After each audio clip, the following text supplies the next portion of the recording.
what precaution to take to let livestock in pasture in the spring? Yeah. And I'm assuming you're talking about larger livestock, Yeah. goat, Yeah. goat, goat, sheep, cattle, horses, that sort of thing. Yes. And it's not just in the spring, it's spring and fall. So when you hit that optimum temperature range where your cool season grasses want to grow very rapidly, or even in the spring when your alfalfa is starting to grow at a faster pace, once you start to get the ground temperature above 50 degrees, things are growing really quickly.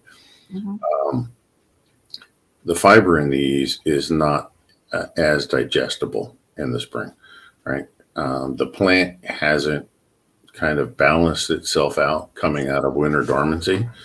So feeding or increasing your level of magnesium in the diet will help to keep everything moving. If you don't, you stand a chance of bloat or rumen impaction, and everything's just going to get blocked up in the rumen. And next thing you know, you got a cow that looks like a balloon. And if you don't do something quick, she's going to die, right? So you need to have a plan in place. If you're going to have cows or larger livestock, I would tell you to get one of those rumen vents, the triangle between the hip bone under the short ribs, that triangle pocket there. You can puncture that and put this plastic vent in there, which allows that cow to, get rid of that excess gas. Right? And it can keep her alive while you can treat her with mineral oil again to try and get it to pass and get it out of her system. The livestock are anxious to go out there when the spring comes, right? The livestock are just as anxious to go out there and eat pasture as the owner is anxious to put them out there. Okay. If people would just wait until late morning or after lunchtime to put out on pasture, the chances of bloating or grass tetany or staggers or killing your animal down by 70%. Okay, just simply let the plant have some sunlight, be uninterrupted for a few hours in the morning. Definitely not before 10 a.m. And again, if you can hold off till lunchtime, the digestibility of the plant is much higher. Your animal can get much more out of it. Everybody is going to be way more satisfied, including the farmer. Okay. So yes, I know the cows want to go out there and chew grass. I get it, but that doesn't mean it's good for them. So if we can just pause. So I would do delayed grazing spring of the year. And I would also make sure that the diet has been appropriately adjusted for the right level of magnesium to act as a laxative to keep the digestive tract moving during that time. How'd you do that? Well, you'd supplement it. It would be part of the free choice mineral program. So you would change to a free choice mineral that has some added magnesium to it. For the customers, yours and my customer that are using Fertrell, I would simply say get a bag of magnesium sulfate, which is Epsom salts, get a larger bag, and for every 50 pounds of Grazer's Choice that you're bringing up, I would add about 10 pounds of magnesium sulfate to that before you put it in the free choice, bin.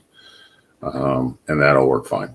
And that's about all you can do. Now, full-time grazing is different. Like those beef animals that are out there all the time.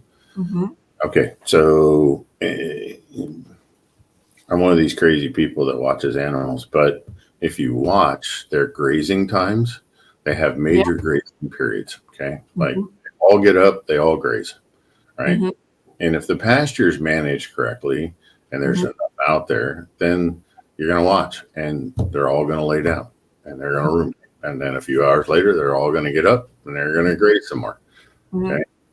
So watching those grazing, those major and minor grazing periods, they're grazing mid-afternoon, but they're blending forages from mid-afternoon, evening, right? The next morning, they're not going out there like you open a gate, and they're not going out there and gorging on morning only Right. forage.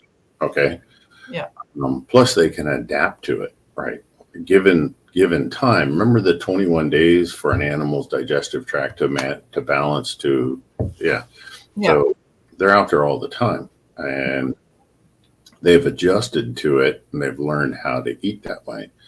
But when you have an animal that's been locked up all winter, hasn't seen grass, for 6 months or whatever it is, Hmm.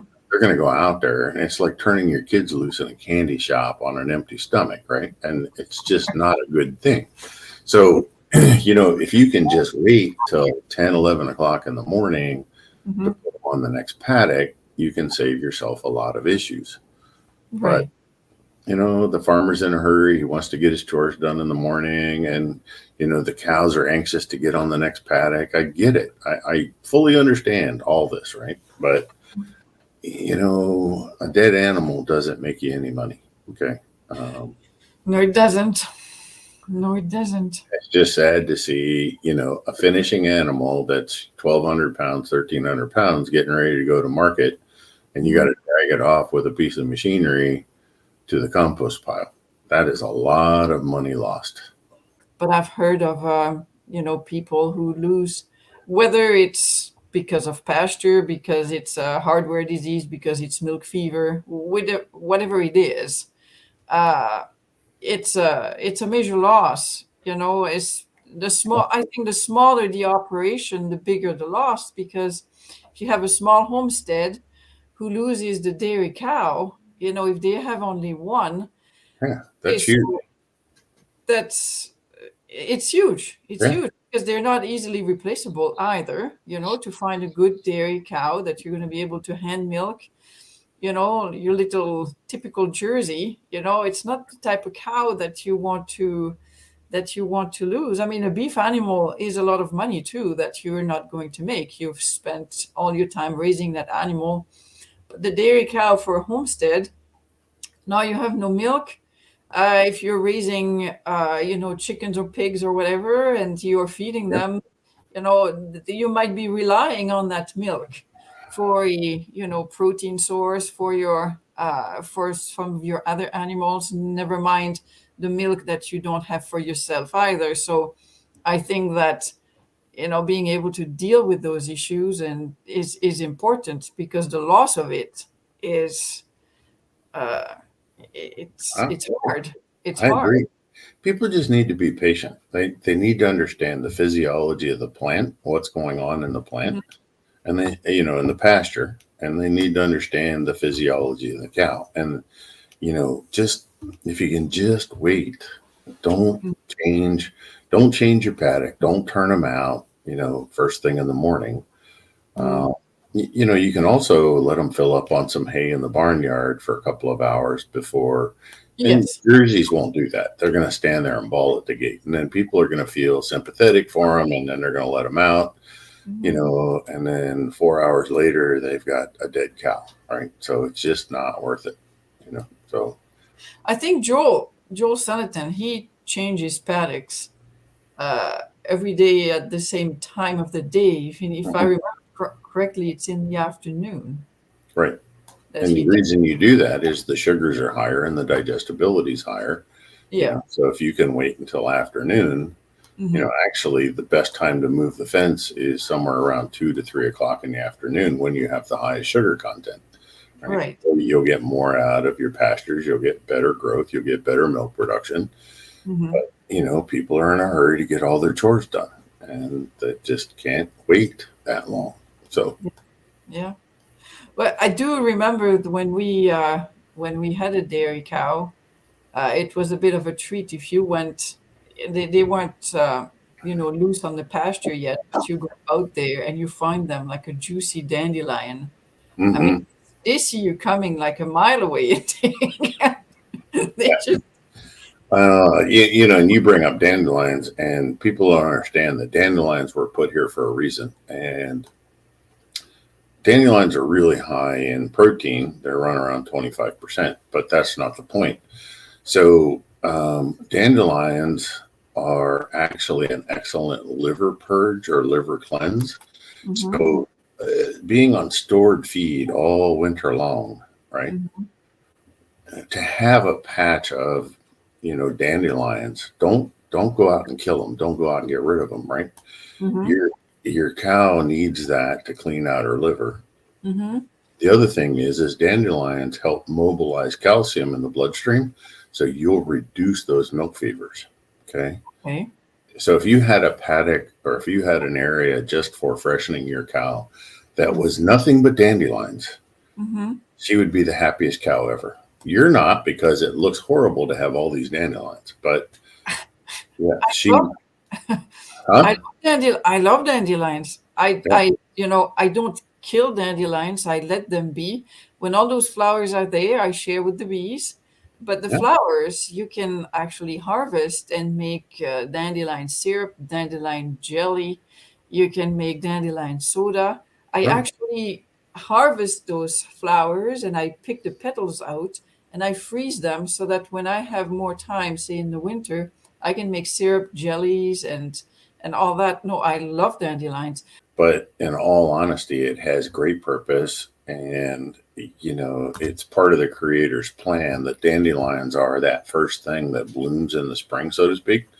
Um, but you can cure a lot of things. And, as a kid, mom used to go pick dandelion greens before they blossom, right? Hmm. And mix them into the salad, and they're excellent, right? But Yeah.